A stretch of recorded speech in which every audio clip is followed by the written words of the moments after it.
वास्तविक सुख, पूर्ण सुख, सच्चा सुख प्राप्त करना यह हमारा अधिकार है। पर उससे पूर्व वास्तविक सुख के वास्तविक स्वरूप का ज्ञान अर्जित करना यह कर्तव्य है। कल यहीं पर हमने चर्चा को विराम दिया था। श्रीमद् भगवद गीता पंचम अध्याय भगवान कह रहे हैं अर्जुन से, बहुत सावधान होकर आप श्रवण करिएगा, समझने की बात है। भगवान कह रहे हैं सच्चे सुख का स्वरूप क्या है, कौन है सुखी। भगवान ने बताया है यहां संसार में किसको सुखी कहना चाहिए, कौन है सुखी। शक्नोति हैव यः सोढुम् प्राक् शरीर विमोक्षणात् काम क्रोधोद्भवं वेगम् सयुक्तः स सुखी नरः।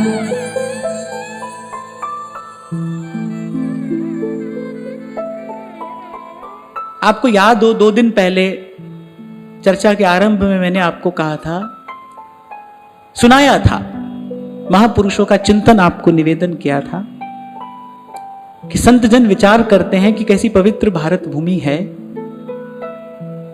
और हृदय की सब ग्रंथियों का छेदन करने में समर्थ श्रीमद् भगवद गीता, श्रीमद् भागवत जैसे दिव्य ग्रंथ हमारे पास में हैं। उसके बाद भी जीव की भजन में प्रवृत्ति नहीं होती। 2 ही कारण है, एक तो भगवान की माया प्रबल है और दूसरी बात मामेव ये प्रपद्यन्ते मायामेताम तरन्ति, जिससे प्रभु भजन कराएं, जिसको प्रभु सतपथ पर चलाए, जही राखे रघुबीर। वही चल पाता है, वही पहुंच पाता है। मैं कभी कभी चिंतन करता हूं तो ऐसा लगता है कि कैसा दिव्य ज्ञान हमें परंपरा से प्राप्त है। आप भगवत गीता खोलिए, आप भागवत का दर्शन करिए, आप श्री गोस्वामी जी की मानस को देखिए, संतों की वाणी का चिंतन करिए। देखकर लगता है कि देखो कितना सीधा, कितना सरल मार्ग तो है, कहीं भी कोई उलझन, कोई द्वंद्व है ही नहीं। कितनी समर्थ संतों की वाणी है कि वो कोई द्वंद्व, कोई संशय रहने ही नहीं देती। कारण क्या है, रोग क्या है? करे मोह सकल व्याधि न कर मूला, तिन ते पुनि उपजहि बहु सूला।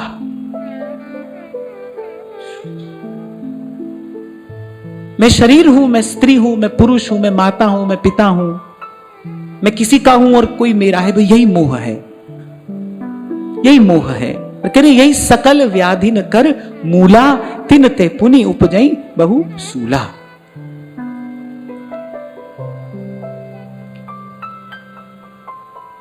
तो कह रहे हम यहां ये बात कर रहे हैं, भगवान कह रहे हैं, कह रहे जो शरीर छूटने से पहले, जैसे कबीर जी ने कहा ना, जीते भेटिए। आपको एक छोटा सा प्रसंग उस दिन मैंने सुनाया कि भगवान ने अर्जुन से कहा युद्ध समाप्त होने के बाद कि तू युद्ध से, रथ से उतर। अर्जुन ने कहा नहीं, पहले आप उतरिए। भगवान ने कहा मेरे उतरने के बाद कुछ नहीं रहेगा, मेरे चले जाने के बाद कुछ नहीं रहेगा, मेरे चले जाने के बाद तो ये सब नष्ट हो जाएगा। जैसे ही शरीर से प्राण शक्ति विदा हो जाती है, क्या रहता है पीछे? जो कार्य करना है, जो काम बनाना है, वो जीवन रहते ही बनाना है। इसलिए कभी कभी मुझे लगता है कि जब अनधिकारी व्यक्ति शास्त्र की व्याख्या करता है तो वो व्याख्या नहीं, दुर्व्याख्या होती है। वो मति भ्रम उत्पन्न करने वाली होती है, वो दिशा भ्रम उत्पन्न कर देती है। इसलिए बहुत बल दिया है, जहां सब संतों ने, जहां भक्तों ने, जहां शास्त्रों ने गुरु की महिमा गाई है, वहां गुरु की महिमा गाते गाते गुरु के वास्तविक स्वरूप को भी बताया है। कैसा गुरु हो? सो गुरु करो जो साच दृढ़ावे, जो सत्य से परिचय कराने वाला हो। तो कबीर कह रहे जीते भेटिए, जो काम बनेगा वो जीवन के रहते बनेगा। सो भगवान कहते हैं कि जीवन के रहते रहते जिसने काम क्रोध, अब वो ध्यान से सुनना, भगवान काम क्रोध पर विजय पाने की बात नहीं कर रहे। ट्राई करके व्यक्ति ये समझता है ना काम को कैसे जीते हैं। आपको YouTube पर आज खोलो, आपको सैकड़ों वीडियो मिल जाएंगे। अच्छे अच्छे लोग आपको सुना रहे हैं काम को कैसे जीते, काम को कैसे जीते, क्रोध को कैसे जीते। भगवान ने काम क्रोध को जीतने की बात नहीं कही है। बिल्कुल स्पष्ट गीता में भगवान कह रहे हैं काम क्रोधोद्भवम वेगम संयुक्तः स सुखी नरः। कह रहे जो इनके वेग को सहन करने में समर्थ हो गया है वो सुखी है, जीतने की बात नहीं है। बड़ी सूक्ष्म बात है। बोले काम और क्रोध का वेग आएगा, आपको उसको सहन करना है। बोले जो सहन करने में समर्थ हो गया है वो सुखी है, माने जो चलायमान नहीं होता। ये वेग तो आते हैं और आते रहेंगे, तभी तो महाप्रभु जी कह रहे हैं ना जानो छिन अंत कवन बुद्धि घटई प्रकाशित। कौन जीत पाया है काम को? अरे रहा न काहू धीर सबके मन मन सिर हरे। ये अगर आप ये विचार करके चलना शुरू करोगे तो आपकी यात्रा गलत दिशा में ही जाएगी, क्योंकि ये विचार ही ठीक नहीं है। यहां भगवान ने स्पष्ट किया है कौन सुखी है। कह रहे जीवन के रहते, और भगवान ने कहा प्राक शरीर विमोक्षणात्, माने शरीर छूटने से पहले जिसने ये सामर्थ्य अर्जित कर ली है, जो काम क्रोध आदि के वेग को सहन करने में समर्थ हो गया है, जो सह लेता है।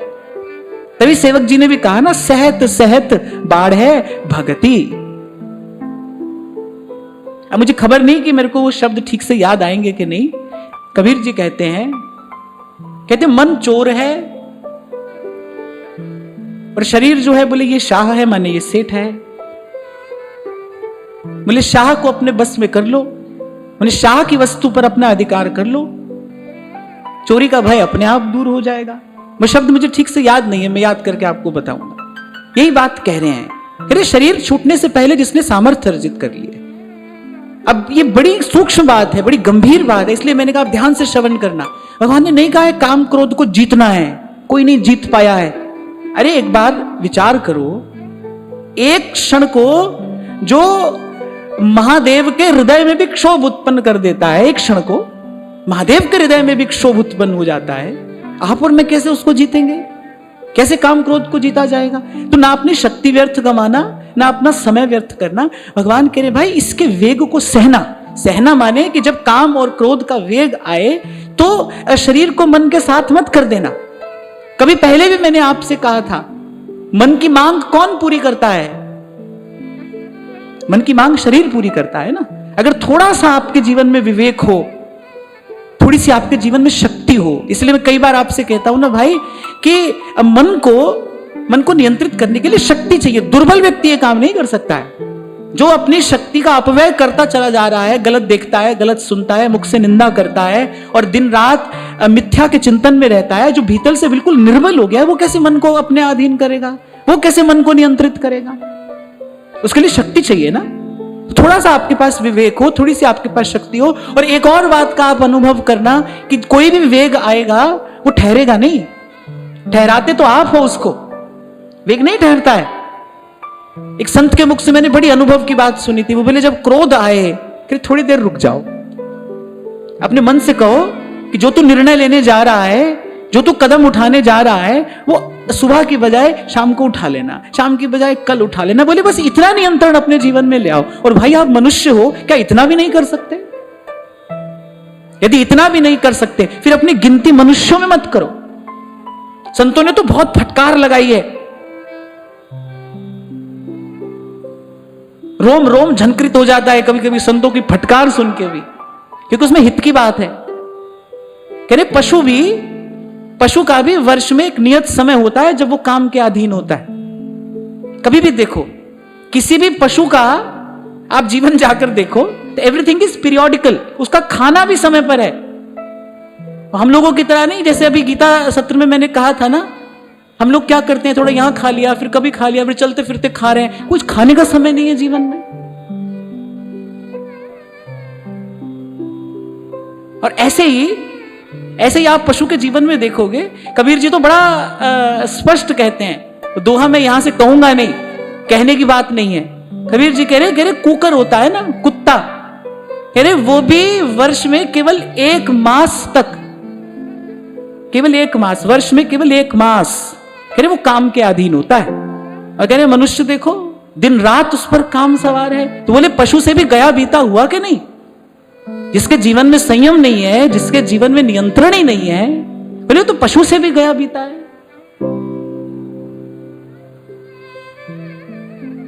ऐसे मत कहो, ऐसे मत कहो कि हमसे भूल हो जाती है, बार बार हो जाती। भूल बार बार नहीं होती भाई, गलती बार बार नहीं होती, एक बार होती है, उसकी क्षमा है। पर आप सीखते नहीं, क्योंकि आपने अपने मन में कहीं भीतर इस दुर्बलता को स्वीकार किया हुआ है। और उस दुर्बलता को स्वीकार करने का कारण क्या है? क्योंकि विषय भोग में मन रस ले रहा है। कब तक लेगा? जब तक उससे बड़ा, उससे श्रेष्ठ रस कोई आप मन को चखाओगे नहीं। जिस शरीर से मन की वासना पूरी करने में आप सहयोग करते हो, उसी शरीर से मन की भावना पूरी करने में भी सहयोग करो ना। मैं बार बार आपसे कहता हूं, कभी नाम का आश्रय लो, कभी रूप का दर्शन करो, कभी भगवान की लीला कथा सुनो, कभी भगवान के धाम का आश्रय लो। इस प्रकार किसी ना किसी प्रकार मन को नाम रूप लीला धाम में लगाए रखना है, और ऐसी भक्ति करे बहु का। और एक और बात, ये बात मैं आपको अपने छोटे से विनम्र अनुभव से कह रहा हूं कि आप देखोगे कि धीरे धीरे सहनशीलता बढ़ती चली जाएगी। देखो, मैं आपको सीधे सरल शब्दों में कहूं, दुखालयम अशाश्वतम, यहां तो जो आता है भाई दुख भोगता है ना। नानक दुखिया सब संसार, यहां तो जो आता है दुख भोगता है। भले कोई कहता रहे सुख दुख भोगने के लिए जीव आता है, नहीं, यहां सुख नाम की कोई वस्तु नहीं है, यहां नहीं है। यहां तो सुख भी दुख है, दुख तो दुख है ही, यहां तो दुख भोगने जीव आता है। देखो, विषय ना भोगने में भी दुख है, उसमें भी एक पीड़ा है, उसमें भी मन में एक खींचातानी है। भोग लेने में भी दुख है। मैं आपको मोटा मोटा गणित बता रहा हूं, आप खुद इसका हिसाब लगाना और अपना निर्णय लेना। विषय ना भोगने में भी दुख है, भोग लेने में भी दुख है, ना भोगने में भी पीड़ा है, भोग लेने में भी पीड़ा है। पर ध्यान रखना, वो जो ना भोगने वाली पीड़ा है वो धीरे धीरे घटेगी, और वो भोग लेने के बाद वाली जो पीड़ा है वो धीरे धीरे बढ़ेगी। अब आपको निर्णय करना है कि आपको धीरे धीरे घटने वाली पीड़ा का चयन करना है या बढ़ने वाली पीड़ा का। पीड़ा तो दोनों तरफ है। संयम कोई सरल थोड़ी है। मैंने ही कहा था कभी आपसे, संयम क्या है? कह रहे एक युद्ध है अपने विरुद्ध। युद्ध में कोई सुख शांति थोड़ी होती है, कोई चैन थोड़ी होता है। युद्ध के क्षेत्र में योद्धा के लिए कोई मखमली बिछौना बिछा भी दे तो उसको चैन की नींद थोड़ी आती, क्योंकि अगले दिन लड़ने जाना है, और लड़ने जाना है माने मरने जाना है, पता नहीं लौटेगा कि नहीं लौटेगा। तो भाई आप संयम से रहोगे तो भी कष्ट है। शुरू में तो संयम कष्टप्रद ही है ना। गीता में भगवान कह तो रहे, यत्तदग्रे विषमिव, बोले ये तो भाई जहर पीने जैसा है। संयम कैसा है? जहर पीने जैसा है। तो आपने नहीं किया अनुचित तो भी मन कष्ट पा रहा है, तो भी मन प्रसन्न नहीं है। कर लिया तो भी प्रसन्न नहीं है। पर ध्यान रखना कि वो जो संयम जन्य जो पीड़ा है वो धीरे धीरे कम हो जाएगी, धीरे धीरे आपकी सहनशीलता बढ़ती चली जाएगी। और फिर एक समय ऐसा आएगा, आप देखोगे, आप पाओगे, देखोगे कि सुख दुख आ रहे हैं और जा रहे हैं, और आप उनसे दूर कहीं अछूते खड़े केवल उनका आना जाना देख रहे हो, बस। और यही जीवन सिद्धि है, यही जीवन मुक्ति है। इसी को भगवान ने गीता में स्थित प्रज्ञ होना कहा है। यही जीवन सिद्धि है, यही जीवन मुक्ति है, यही मानव जीवन का परम फल है। सुख दुख से पार होने की कला कैसे आएगी जीवन में? सुख दुख से पार होने की सामर्थ्य कैसे आएगी? भाई सुख दुख को सहना सीखिए। कल समय हो गया था, इसलिए मैं इस चर्चा को आगे नहीं बढ़ा पाया। जो मैंने आपसे निवेदन किया कि भाई सच्चा सुख हमारा अधिकार है, पर पहले जानिए ना सच्चा सुख किसे कहते हैं। भगवान कह रहे हैं भाई जो सुख दुख में हिलता नहीं डुलता नहीं, जो अपने स्वरूप में स्थित रहता है, भगवान कह रहे हैं वो सच्चा सुखी है। सुख की कोई परिभाषा नहीं भाई। किसी के लिए क्या सुख है, किसी के लिए क्या सुख है। कोई किस बात से दुखी है, कोई किस बात से, कोई तन दुखी और कोई मन दुखी। अब दुखी तो है सब। तो यहां कह रहे हैं सुखी राम का दास। गुरु के चरण कमल मन बसे, गुरु के चरण कमल मन बसे, महाविकार तन ते सब नसे, महाविकार तन ते सब नसे। अभी दो दिन पहले की बात है, शायद माई मुझसे कह रही थी कि किसी ने कहा कि घर में कोई कष्ट आ गया है, कोई अप्रिय स्थिति घर में आ गई है, तो किसी भी प्रकार आप हमारी बात कराओ, आप हमारी बात कराओ। देखो, मैं आज एक बात आपको बिल्कुल सीधी स्पष्ट कहना चाहता हूं। आप श्रोता के स्थान पर बैठे हो, श्रोता भगवान का रूप है, आपसे कुछ छुपाना दुराना नहीं चाहिए। आप व्यवहार की बात करते हैं, मेरी तो भाई अब पुण्य में भी कोई रुचि नहीं है, मेरी स्वार्थ परमार्थ में कोई रुचि नहीं है। गुरु की कृपा से निर्गुण सरगुण ते परे तहां हमारा ध्यान। गुरु की कृपा से हमारा ध्यान कहीं और है, और आप दुख से व्याकुल हो रहे हो तो मेरी केवल आपके लिए ही सद्भावना थोड़ी है, मेरी तो प्राणी मात्र के लिए सद्भावना है। और यह भी किसी पर उपकार नहीं है, यह मेरा कर्तव्य ही है, क्योंकि मैं साधक हूं। मेरा कर्तव्य है कि प्राणी मात्र के प्रति मेरा सद्भाव हो। मैं आपको बार बार यह कह रहा हूं, कहता रहूंगा कि आपका दुख दूर करने की युक्ति मेरे पास में नहीं है। मेरे पास तो सुख दुख से पार चले जाने की युक्ति है। आपको वहां मेरे साथ चलना हो तो आप आइए, आपको वहां जाना है तो वहां आप मेरे साथ आइए, वहां की युक्ति मैं आपको बता सकता हूं। अपने आचार्य के चरणों का बल लेकर मैं वहां की बात तो आपको बता सकता हूं, जहां गगन में आवाज हो रही झीनी, गगन में आवाज हो रही झीनी झीनी। कहत कबीर सुनो भाई साधो, जाए अगम की वाणी, गगन में आवाज हो रही झीनी झीनी। और मैं बार बार आपसे कहता हूं भाई, आज मन लगा है तो लगा रहने दीजिए। ना जानो छिन अंत कवन बुद्धि घटई प्रकाशित। हाँ, इतना मैं अवश्य कह रहा हूं, वहां जाना है। अगर वहां जाने की रुचि है, स्वीकार करते हो अपने जीवन के सब सुख दुख को। मुझे तो एक शब्द भी नहीं कहना है भाई प्रभु से, एक शब्द भी नहीं कहना है, मुझे कुछ नहीं कहना है।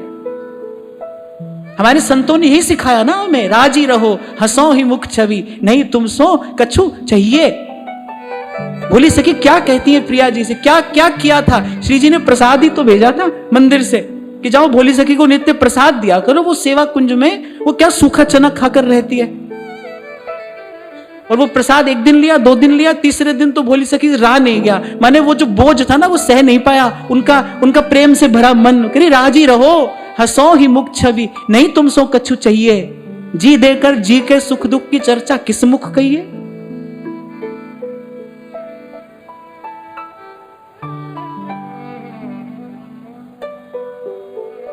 ये बात मैं आपसे इसलिए कह रहा हूं कि आप कोई ऐसी वैसी अपेक्षा मुझसे न रखना।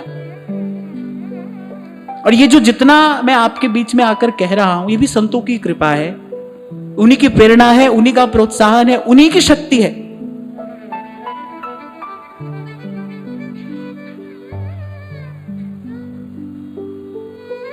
आप तो ये पूछिए कि भाई ये सुख दुख सहन कैसे करें। सुख आए दुख जाए, ना ये गणित ये व्यापार मुझे नहीं आता है भाई। मेरे पास ऐसी कोई युक्ति नहीं है। मैं आपको कोई ऐसा आशीर्वाद दूं भी तो उसके मूल में मेरा कोई संकल्प नहीं है, कोई रुचि नहीं है, मेरी दूर तक कोई रुचि नहीं है। जो कुछ वर्ते सब तेरा पाना, जो हो रहा है वो प्रभु की इच्छा से हो रहा है, और जो प्रभु की इच्छा से हो रहा है उसमें मंगल ही मंगल है, उसमें आनंद ही आनंद है। सुख तेरा दिता सुख तेरा दिता लइए, नाम ध्याए महासुख पाया। जब कभी पढ़ा था मैंने तभी बात समझ नहीं आई थी। 42 लीला में धूपदास जी कहते हैं तहां बोली बहु भाररी। अरे वहां पर तो बोलना परिश्रम है। अब थोड़ा थोड़ा इस बात का अनुभव होता है कि तहां बोली बहु भाररी। इसलिए कह रहा हूं भाई, जो हो रहा है वो प्रभु की इच्छा से हो रहा है, और जो प्रभु की इच्छा से हो रहा है उसमें मंगल ही मंगल है। उसमें आपका भी हित है, उसमें मेरा भी हित है। भाई झूठ का सौदा करना होता तो मैं भी कहीं और जाता, आपको भी कहीं और ले जाता। उस तरफ जाना ही नहीं ना भाई, जाना ही नहीं। और सच्ची बात यही है, हाँ, वहां जाना हो, वहां जाने की आपकी रुचि हो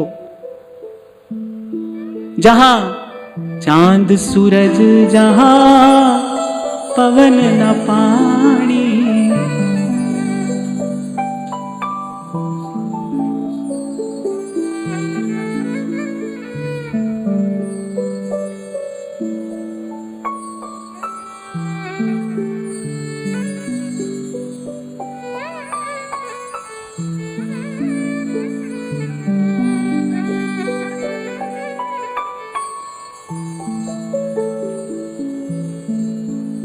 साईं की नगरी परम अति सुंदर। जैसे कोई बहुत लंबे समय से किराए के घर में रह रहा हो और फिर कभी अपना बड़ा सुंदर घर भवन बन जाए, अब जाना हो किराए के घर से अपने घर में, थोड़ा समय रह गया हो, फिर वहां कोई कमी हो, कोई टूट फूट हो, कुछ भी हो, फिर आदमी उस ओर ध्यान नहीं देता है। भाई थोड़े दिन रहना है, अपने घर चले जाना है। ऐसे भाई अब यहां जो होता हो होता रहे, क्योंकि अपने घर जाना है। साईं की नगरी परम अति सुंदर।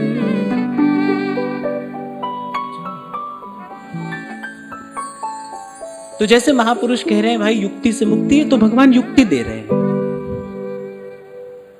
इसलिए बहुत बल दिया महापुरुषों ने धीरज और उत्साह पर, कि धीरज भी बना रहे, उत्साह भी बना रहे, धीरे धीरे जीवन की सहनशीलता बढ़े।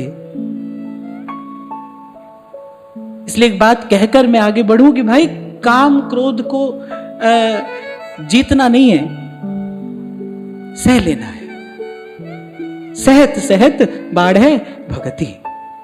भगवान ने कहा भाई वही सच्चा सुखी है, जिसमें ये सहनशीलता आ गई है, जिसको ये सामर्थ्य प्राप्त हो गई है, वही सच्चा सुखी है।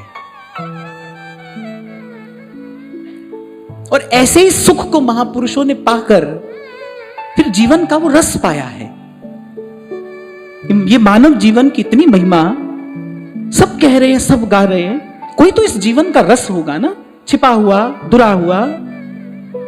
इसी विधि से लड़कर, झगड़कर, छीन कर, झपट कर,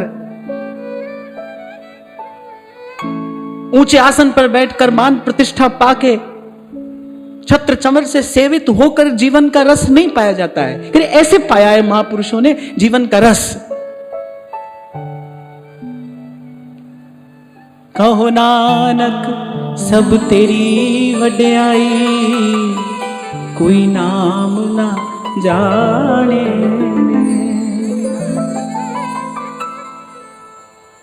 किसी ने गीत गाया है कि या तो कख हो जा या कमाल हो जा, और मुझे लगता है कि कोई कख होकर ही कमाल हो सकता है। अपने अपनी बुद्धि में अपना अपना मान तो हर कोई रखता है, अपने अभिमान को छोड़ना ये वीरता है। ऐसे अभिमान अर्जित करते चले जाना। मैं आज भी आते हुए यही बात कर रहा था कि क्या आपका मेरा तो क्या 20-50 बरस का जीवन है। आप देखो इस संसार में कैसे कैसे धुरंधर, कैसे कैसे वीर, कैसे कैसे पराक्रमी, कैसे कैसे तपस्वी, कैसे कैसे योगी आए। उनके सामने आपका मेरा जीवन क्या है, आपकी मेरी उपलब्धि की गिनती क्या है? कुछ भी तो नहीं। और इसी बोझ को सर से हटाकर कोई सुखी हो सकता है भाई। तभी व्यास जी ने कहा, व्यास आस हरिवंश की तिन्हीं को बढ़ा। वो जो मिथ्या कर्तृत्व था, एक और रखकर व्यास जी कह रहे भाई अब सुख पाया है, और ये सुख भी किसके हिस्से का है? बोले गुरु के हिस्से का सुख है, गुरु के भाग्य का suख हम पा रहे हैं। वृंदावन की कुंज में सदा रहत अनुराग। और महाराज वाणी में कहते हैं, हूं मैं बंधन सतगुरु तोड़े, चित्त चंचल चलन ना दीना, चित्त चंचल चलन न दीना। हूं मैं मार करऊं गुरु सेवा, हूं मैं मार करऊं गुरु सेवा, जन नानक हरि रंग भीना, जन नानक हरि रंग भीना। सत्य ही तो है भाई, जब तक चित्त की चंचलता न मिटे तब तक उसका रूप झलके कैसे। और कल ही जैसे एक बालक ने प्रश्न किया, भाई मैंने बहुत प्रयास किया, कर रहा हूं, पर फिर भी अपने मन को विकार से बचा नहीं पाता हूं, अपने पुरुषार्थ से यही घटना तो नहीं घटती है। इसलिए तो व्यास जी कह रहे हैं, भाई तिन्हीं को बड़ भाग, ये तो गुरु के भाग्य से मिला है। इसलिए कल आपसे कह रहा था कि स्त्री और पुरुष तो स्त्री और पुरुष के ही माता पिता होते हैं, हो सकते हैं। जीव की माता भी गुरु है, जीव का पिता भी गुरु है, वही जीव की जननी भी है और वही जीव का पालक भी है। इसीलिए सदा से गुरु की स्तुति इसी प्रकार की जाती रही है कि गुरु ब्रह्मा है, गुरु विष्णु है, गुरु देवो महेश्वरा।